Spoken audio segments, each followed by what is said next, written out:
Heart block இருந்துச்சுன்னா முதல்ல நம்ம பார்த்துட்டோன்னா அந்த ஹார்ட் பிளாக்கை கூட சரிப்படுத்த முடியும் கண்டிப்பாக.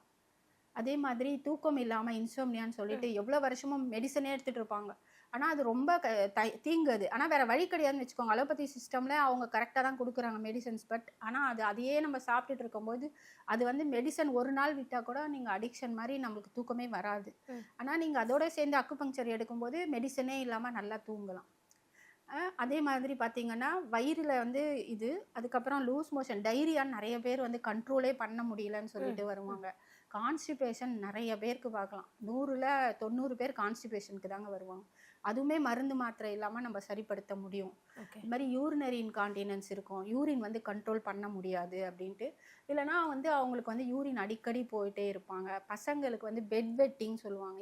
நைட்டில் தூங்கிட்டே இருக்கும்போது யூரின் போயிடுவாங்க சின்ன பசங்க. அது கூட கண்ட்ரோல் பண்ண முடியாது. அதெல்லாம் கூட இதில் ஈஸியாக சரிப்படுத்த முடியும் தான்.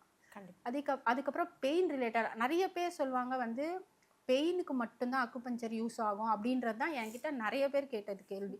பட் ஆனால் கண்டிப்பாக இல்லை. நான் இப்போ சொன்னதெல்லாம் பெயின் இல்லாமல் தான் நான் சொல்லிட்டு இருக்கேன். ஸோ அது மாதிரி எல்லாமே பண்ண முடியும் அக்குபங்க்சரால். அதை இப்போ சுகர் பேஷண்ட்டுன்னு எடுத்திங்கன்னு வச்சுக்கோங்களேன், நியூரோபதி, பெரிஃபரல் நியூரோபதி, டயபெட்டிக் நியூரோபதின்னு காலெல்லாம் அப்படியே எரிச்சல் வரும், அப்படியே எறும்பு ஊறுற மாதிரி இருக்கும், டிங்லிங் அப்படியே கூசுற மாதிரி, காலை எடுத்து கூட வைக்க முடியாது, கால் பாதங்கள் வலிக்கும். அவங்க எல்லாருக்குமே ஈஸியாக ட்ரீட் பண்ணலாம்.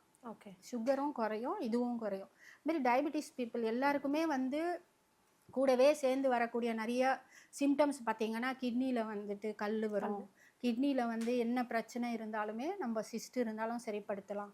அதனால கிட்னி ரிலேட்டடாக எதுவாக இருந்தாலும் நம்மளால் சரிப்படுத்த முடியும். அதே மாதிரி லங்ஸு வீசிங் ப்ராப்ளம் இருந்தால் ஈஸியாக சரிப்படுத்த முடியும். வீசிங்கெல்லாம் பார்த்தீங்கன்னா அந்த பஃப் தான் கொடுப்பாங்க. அதுதான் லைஃப் லாங் நம்ம யூஸ் பண்ணணுன்ட்டு. அதெல்லாம் வந்து நம்ம பஃப் எல்லாம் தூக்கி போட்டுட்டு நம்ம இதை ட்ரீட்மெண்ட் எடுத்தால் அது இல்லாமையே இருக்கலாம்.